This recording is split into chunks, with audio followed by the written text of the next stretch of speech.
Всем привет, друзья! Вот и начался первый игровой день International. Сегодня стартанула стадия вайлдкардов. А я сейчас сижу с Артемом ФНГ и собираюсь пообщаться и расспросить у него обо всем на свете. Привет, Тёмыч, как у тебя дела? Привет, дела хорошо, правда вот холодно. Прохладно, да. Мы поговорим обязательно об International, потому что это самая интересная тема на данный момент. Но поскольку мы общаемся с тобой в первый раз, мне бы хотелось немножко расспросить вообще о тебе, не как о дота-личности, а как просто как человеке. Можешь рассказать немножко о себе, о своей семье, немножко окунуть нас в свою биографию, так скажем. Ну, зовут меня Артем, естественно, 19 лет, скоро 20. Не учусь, не работаю, живу с девушкой. Ну, мама, папа, брат, семья. В принципе, ничего особенного. А как начал вообще играть? В какие компьютерные игры, может, играл до доты?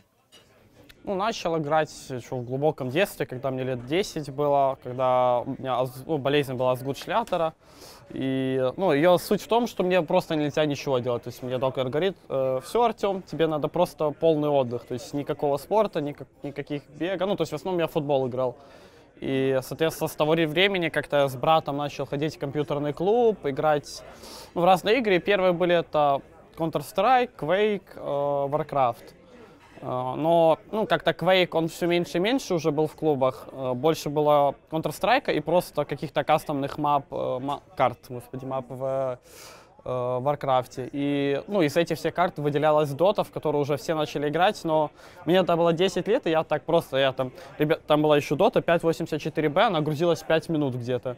Ребята все выходили курить, а мне: Артем, следи, чтобы все было. Я: ребята, все, паузу поставлю. Ну, то есть я был, там была куча малых, а я был типа самый там уважаемый малой такой. И вот как-то с того времени, начал играть, сидеть, но компьютер у меня дома появился в лет 14-15, а до этого все в клубы ходил. Вот скажи такой вопрос. Сразу у тебя с детства ты почувствовал, что у тебя есть задатки к игре? Сразу ты начал играть, хорошо? Или же играл там как нуб, видел? Как это вообще происходит? Это сразу видно, есть ли у человека талант или нет? Наверное, меня можно было выделить в том плане, что я стремился именно выиграть игру, а не, как многие мои друзья, собрать 6 слотов и давай биться на руне. То есть мне казалось, не всегда интереснее именно выигрывать игры, чем делать какие-то фановые вещи. Они мне не всегда нравились, и я их не всегда понимал. Наверное, в этом плане мне и было легче, потому что, естественно, когда ты ищешь какие-то пути к победе, самые легкие, самые тебе интересные, ты начинаешь выделяться среди других игроков. А как ты вообще работал над собой, чтобы стать лучше? В основном это работа над собой заключалась в том, что я узнавал мнение других о себе, и, я еще в детстве читал немного психологию, то есть, по саморазвитию и самоулучшению, как даже не то, чтобы, развиться, а как делать так, чтобы люди видели в тебе хорошее, то есть это тоже, полезный довольно-таки навык, и, как-то так. А читаешь ли вообще сейчас книжки, какие-то литературы? Нет, я вообще не читаю, потому что, мои родители... Они жили в то время, когда не было компьютеров, были только книги, и у них зрение испортилось к 25 годам, к 30. И поэтому я вообще не читаю книги и стараюсь беречь зрение. Компьютер же тоже зрение не бережет, скажем. Если выполнять некие меры, то шанс того, что испортится зрение, слишком мал. То есть ты следишь за своим здоровьем? По крайней мере, делаю вид, давай так. То есть я не могу сказать, что я делаю все идеально, но я стараюсь. Хорошо, это похвально. Будем переходить потихоньку к доте, к International. Для тебя этот год, 2014-2015, он выдался насыщенным. Можешь рассказать про каждое событие, которое произошло на протяжении этого года, после 4-го International? После 4-го International, у нас, я тогда еще был в Power Rangers, у нас тогда происходили некие изменения в составе, и примерно в то же время мне, как раз после 4-го International, наверное, где-то через месяц написал мне Дэнти, по-моему, наверное, Ванскор написал, я уже честно не помню. И, сказал, что так-то, так-то, то есть есть, такой-то состав намечается. Я на тот момент согласился и перешел в Нави. И с Na'Vi, ну, то есть началось все с того, что мы какую-то неделю пракались, то есть был еще перерыв после International. А после вот этого перерыва начались просто, ну, какой-то сумасшедший график. Это постоянно онлайн-турниры и постоянно, ну, постоянно лан-турниры. То есть у нас было, доходило вплоть до того, что за 3 месяца мы посетили 8 ланов, и это выглядело так: ты едешь на лан, потом приезжаешь домой неделю, потом едешь снова на лан, и в эту неделю тебе надо сыграть 30 онлайновых матчей каких-то, и так ты катаешься там Китай, Европа, Америка, Китай, Европа, Америка, и Москвы 2 раза было, то есть, ну, тяжело было довольно-таки. Ну, а, соответственно, когда уже с Na'Vi не задалось, по-моему, сентябрь или август был, ну, когда мы были на ДВЦЛ, ну, то есть меня убрали с состава, и в тот же момент мне как раз Фобос написал то, что, ну, то есть такой свич, скажем, сделать. На тот момент я согласился, мы поехали на Dream League с Virtus.pro, точнее не с Virtus.pro, это Virtus.pro Polar были. И мы там были 21 день, ну, то есть меня, в принципе, все устроило, и примерно после того времени я уже, типа, думал, что именно в этом составе я останусь, хотя были и другие предложения.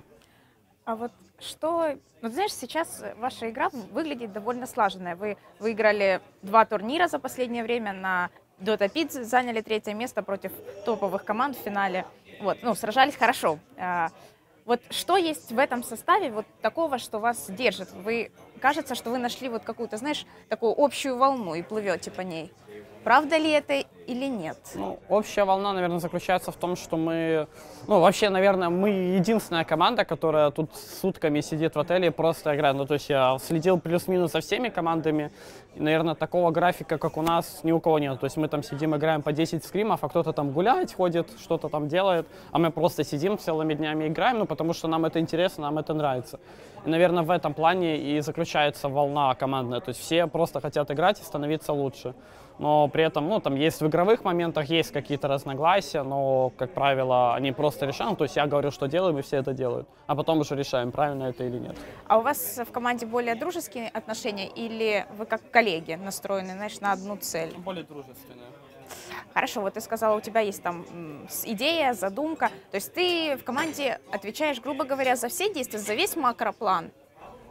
Ну, если рассматривать именно официальные игры, да, то есть когда мы именно практикуемся, каждый может вносить какую-то лепту, что-то предлагать, и мы всегда будем, как правило, что-то, ну, тестировать новое, но именно когда доходит дело до официальных игр, ну, то есть вот дойдет до International, что то, что я говорю, все должны делать, кто не делает, тому расстрел, соответственно, то есть, ну, как-то так работает. Ты знаешь, мне кажется, это как бы 2 стороны медали. С одной стороны, когда ты как капитан выполняешь весь макроплан, и вы выигрываете, это тебе супер, бонус, плюс. Но когда, например, ты что-то говоришь, команда делает, и вы, например, сольете, то это уже, знаешь, все обиняки, грубо говоря, на тебя. Ну, это, ну да, это, то есть, двойная сторона медали, но при этом это все просто можно назвать опытом. То есть, если я проиграю, то я пойму, почему я проиграл, и наберусь опыта. А если я выиграл, ну, то есть я учту ошибки и просто, ну, опять же, идти дальше с этим опытом. А эффективно, если в команде нет сильного лидера, и все впятером принимают какие-то коллективные решения? Ну, это зависит от людей, то есть, как правило, нет, потому что у тебя не будет времени в игре, чтобы рассмотреть все 5 вариантов и пробовать все 5 их сделать. То есть, как правило, должен быть лидер и человек, который, ну, на которого лидер иногда делегирует свои обязанности. Ну, то есть, там, тайминги Рошана, то есть не я записываю, то есть я каждый раз у Лила спрашиваю, то есть у него вот эта часть обязанной. Хотя, опять же, я могу все делать, но это непродуктивно просто. А можешь рассказать, были ли какие-то у вас забавные или смешные ситуации? Ты говоришь, что вы много тренируетесь, серьезно настроены, но наверняка что ты можешь интересного рассказать для нашего комьюнити. Ну, было такое, что, ну, типа, сегодня мы уже там, точнее, не сегодня, вчера, дошло до того, что мы там уже в 10 утра начали играть, и там до 12 мы обычно играем. Мы приходим такие, ну, уже все сонные, там уже кого-то будить надо, кто-то там как-то до компьютера доходит. Мы такие, ну все, сыграли, первый КВ, и тут нам LGD пишет, блин, типа, сори, у нас медиа-день. А мы уже в 10 утра, в 9 даже встали, там, пытаемся играть, и нам такие говорят, ну, мы не можем играть, и мы такие, ну, знаешь, как на клавиатурах начинаем там что-то спать, там, пытаться что-то как-то просыпаться, ну, вот такое. А еще смешное то, что мы додумались, такие, ну вот, все, 2 часа, крапот, пойдем. Заходим, а там 1,5-часовая очередь, и мы такие, ладно, пойдем обратно в отель, зря выходили. Это вот первый раз, там за 4 дня мы вышли с отеля, очень повезло. Мы тоже стояли в очереди часа 2, так точно. Вот. Давай поговорим немножко о конкурентах, которые вас ждут. Вы уже наверняка сыграли, вы сыграли много уже игр, много праков. Скажи по подготовкам команд, что ты можешь сказать, вернее, о подготовках команд? Кто сильнее выглядит, кто слабее? Ну, по нашим ощущениям, естественно, секреты, все скажут, секреты выделяются, в этом нет ничего особенного. А из таких, наверное, для нас немножко удивление было LGD, но они прям вообще тоже стоят на уровне секретов. А остальные китайцы так, то есть наравне, то есть IG хороши, Newbie хороши, CDEC хороши. И, в принципе, мы больше-то ни с кем не играем, мы больше только с китайцами играли. Вы больше тренируете какие-то... У вас есть наработки, какие-то секретные стратегии, секретные, либо же, не знаю, что вы больше тренируете, может, моральную какую-то составляющую? Вообще, как правило, именно вот эти дни, этот буткемп мы тренировали именно тимбилдинг и выполнение одной задачи, то есть, когда... до буткемпа мы фактически не играли. То есть были пару онлайн-турниров, но практики у нас уже не было, наверное, в течение месяца. И доходило там, когда мы приехали только в Москву, и первые праки играли, доходило до того, что нас там уже все выигрывали, и каждый делал что-то свое, но при этом, мы говорим, ребята, вот надо это делать, не получается, приходим в следующий день, уже, 1/5 этого уходит, на следующий день 2/5. И вот мы это развивали, и, уже почти вот эта вот форма, скажем, завершена, но это надо смотреть больше на интернешнл, потому что на КВ, как правило, нету 100%. То есть на КВ есть минимальная расслабленность, есть какие-то риски, которые ты берешь и тому подобное. А как команда вообще настроена? Вы чувствуете какое-то внутреннее волнение или вы чувствуете уверенность в своих силах? Да нет, мы наоборот как-то вот посередине, то есть мы чувствуем уверенность, но при этом относимся к каждому оппоненту с большой опаской, потому что, нельзя сказать, что вот мы поиграли КВ, мы там кого-то выиграли, мы их сильнее. Они могли играть плохо, либо просто зайти там, кнопки понажимать по факту. И, то есть судить как-то, не хочется, и предсказывать тоже что-то не хочется. Все покажет именно International. А что от вас вообще можно ожидать? Какой игры? Это будет более сейвовая игра или наоборот какая-то активная, ганги? Да и вообще даже не только от вас, а от всех команд. Как ты думаешь? Я думаю, будет и то, и другое. То есть ни одна команда сейчас не настроена там только агрессивный стиль, потому что часто получается так, что против тебя берут агрессивный стиль, и единственный твой выход — это пассивный какой-то стиль, то есть как-то так. И поэтому я думаю, что каждая команда будет и тем стилем играть, но больше будет явно агрессивных игр. То есть вот даже вот сейчас вайлдкарды идут, был там счет 7-7 на 6-й минуте. То есть игры будут примерно такого типа. Хорошо. В завершении интервью я бы хотела тебе задать несколько вопросов, которые люди присылают по интернету, если ты не против. Хорошо. Так, ты стоишь. Один из них я, наверное, уже знаю, да, давай. Один из них ты знаешь, можешь на него ответить уже? Давай лучше ты задашь, а то мало ли. Так, сейчас, поехали. Секундочку. Спроси у ФНГ, какая была его самая первая команда, и как он познакомился с Дотой, и как начал ездить по Беларуси на турниры, и ездил ли он в Россию, и на какие турниры? Первая команда вообще стала тупо из друзей. Самое смешное, что то есть у меня была команда, это было лет 13-14, можно сказать, что у нас было даже 7 игроков, то есть это были там друг друга, еще какой-то друг друга, братья друзей, и, то есть мы там как-то, по факту мы месились просто каждый с каждым, там 3 на 3, 4 на 4, это было, довольно-таки весело. Было даже до такого, что, суть в том, что 2 человека жили в одной пятиэтажке, один человек жил на первом этаже, второй на 5-м. И еще 2 человека жили там в метрах 200, грубо говоря, и мы притаскивали все компы в одну комнату. И, да, и, грубо говоря, это даже буткемп был, но суть в том, что, стульев на всех не хватало, и там кто-то лежа играл, кто-то там как-то на боку, кто-то там чуть-чуть вот так вот, как-то местился на этот стол, как-то так выглядело. А на турниры нет, по факту я ездил, то есть именно по Беларуси больше турниров я играл. Именно какие-то в России, только уже крупные, когда уже именно засветился как проиграл. Хорошо. Так. ФНГ. Лучше катать ММР папчики или надеяться, что на более высоком рейтинге тебе заметят какой-нибудь проигрок? Или лучше играть КВ или аматорки? В общем, как пробиться, грубо говоря? Зависит по факту от обстоятельств. То есть Бульдог засветился на сцене благодаря 1500 игр на Медведе, Лондруиде, да. Лил засветился благодаря на Визаже, но Ну, то есть это были просто обстоятельства. То есть Лил, вот Визаж играл, и этот герой оказался сильным в мете. Его позвали в команду, вот он засветился, ну, грубо говоря. То есть там есть еще куча нюансов, которые можно учесть, но я говорю в общих фразах. Бульдог то же самое. То есть был патч, которого Медведь, только он знал, как его правильно юзать на 100%. И вот он засветился, ну, в Нави с Тендыном первый раз. И, ну, куча таких примеров. А если именно просто набивать ММР, и там иметь 8 тысяч, то ты, скорее всего, ну, придешь к тому, что тебе проще, типа, собрать команду с таких же задротов, как и ты, у которых там по 8 тысяч ММР. Ну, никто, наверное, не хочет собирать, все хотят на готовенькое уже. Ну, да, то есть, опять же, на готовенькое вряд ли кто-то попадет, потому что, как правило, вот среди про-игроков все друг друга знают, и если есть какой-то, ну, то есть, допустим, Санейка тот же, он выделялся... Боже, не помню. Ну, он выделялся в какой-то команде до ПРов, потом пришел в ПРах, тоже выделялся, и пришел в Нави, ну, тоже человек выделяется, как бы видно, что у него, ну, талант, и он очень скилловый игрок.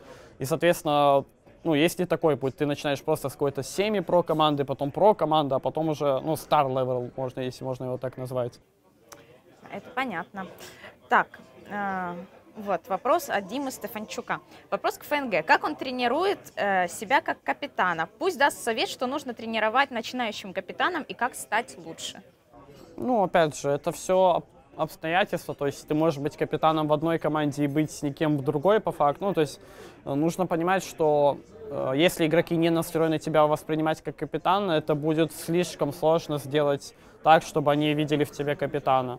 По факту самое простое — это найти людей, которые, ну, тебя уважают и видят в тебе, ну, там, хорошего, сильного не только игрока, но и как персонажа какого-то, то есть как человека, чтобы ты у них выделялся, ну, то есть чтобы твое мнение по факту стоило многого. Есть еще второй вариант — это, ну, просто позиционировать, ну, есть как бы, если у тебя голос громкий, если у тебя хорошая дикция, ты можешь в скайпе себя выкручивать громче, и по факту люди тебя будут воспринимать, и это тоже можно сказать, что ты капитан, но это немного, ну, такой не самый лучший путь. Грубый путь, да, можно да. так сказать. Так. Это путь тирании, наверное, вот так вот. Ага. Вопрос к ФНГ. Мы все помним его Трента. В этом патче удивит ли нас он какой-то заготовочкой, подобной как с Трентом? Ну... Скажем, тот патч, он был таким особенным, поэтому там мы поспавали много интересных героев, но по факту нету такого, что именно я что-то придумал. Вообще, вот эта идея с Трентом, я просто зашел на ютубе, есть такой человек Джим Бендота. У него куча каких-то видосов, они до ужаса странные, но это такие паберские фановые видосы.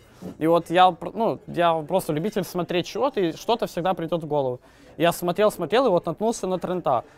Думаю, о, прикольно, и думаю, ладно, и типа вот настроение хорошее было, думаю, давай как он сделаю. Зашел, смотрю, абуз. Ну и такой, ребята, это какой-то абуз дикий. Зашли с командой, поиграли. Он абуз дикий тоже, это вообще дичайший абуз. Зашел, ну, с командой поиграл, абуз. Начали все выигрывать. Говорят, Артем, там, мы тебе все даем, иди там этим Трентом выигрывай. Зашли, ну, основная еще суть то, что когда приходит какая-то стратегия, очень важно ее правильно преподнести. И мы зашли, ну, то есть была игра против Team Tinker на американском хосте. А на американском хосте пинг у нас 180, и самое простое — это иметь одну кнопку, которую надо нажимать, а Трент — это один из тех. Ну и мы просто типа сидели, одну кнопку каждый нажимал, у нас там Сайленсер, Аппарат, Трент, Феникс, наверное, ну, короче, просто по одной кнопке на каждого героя. И мы вот так и выиграли Team Tinker, и все там, вау, ФНГ. Хотя по факту, ну, ничего там особенного не было, игру-то выиграл не я, но выглядело, наверное, эффектно. А потом, ну, когда уже именно мы начали уже там не 20-ю игру играть с ним, а уже 100-ю, у нас там уже, ну, супер какие-то сложные стратегии, которые именно, ну, наша команда могла исполнять. И, ну, а второе, то, что я хотел сказать, то, что, ну, то есть не то, чтобы я придумал Трента, именно моя команда придумала Трента. То есть, и, соответственно, может быть, я что-то придумал, но вы увидите именно не от меня, а от моей команды это. Ну, вот как-то так. Здорово. Будет круто, если мы увидим что-то новое. Так. Это скорее даже не новое, это будет хорошо забытое старое. Я ну, думаю, так тоже хорошо. Да. Ну, вопрос про стрижку, как бы он напрашивается. Подстрижешься ли ты, если выиграешь International? Ну да, я дал обещание, так что... Ну, я сказал в топ-3, если войду, то подстригусь. Под что? Как? Ну, это тяжело, но, скорее всего, просто коротко. Знаешь, вот я говорила, что мы заканчиваем интервью. Есть еще один вопрос, о котором я хотела бы спросить. скоро с мейджорами нужно будет расширять состав, то есть нужно будет кого-то вписывать как запасной игрок. Вы уже думали о том, кто бы это мог быть? И еще вопрос, как вот вообще может быть запасной игрок? То есть он, получается, не будет играть в основном составе, но когда-то на заменах то есть тренироваться он с вами не будет, этот игрок? Ну, в моем понимании это должно выглядеть так, что этот игрок должен везде быть с нами. По-другому это не может работать по факту. Самое простое — это иметь какого-то супер жесткого игрока в качестве тренера и 6-7 игрока. То есть это, наверное, идеальная концепция, потому что этот человек со стороны даст какое-то видение, он будет знать, если ты его берешь к себе там поиграть, потому что кто-то не может, он будет знать, как примерно это играть, потому что он видит со стороны игру. Ну и третье, то, что он high-level игрок должен быть. Соответственно, он не самый плохой игрок. Как-то так. А думали, кто это может быть уже? Ну, поверхностно там оценили ситуацию, но ответить сейчас тяжело, потому что, сейчас на это мало кто ставку будет делать. То есть первые пару мейджоров, я думаю, даже половина команд не будут брать никаких стендинов, а дальше уже может быть. Понятно. Ну ладно, теперь мы будем завершать это интервью. Спасибо тебе большое, что уделил мне время. И я не знаю, хочешь ли ты сказать что-то напоследок? Да, привет нашим спонсорам, Virtus.pro, BankingGT.com, привет фанатам, которые за нас болеют, привет хейтерам, тоже забавно часто почитать, ну и привет девушке. Спасибо и всем пока! Пока.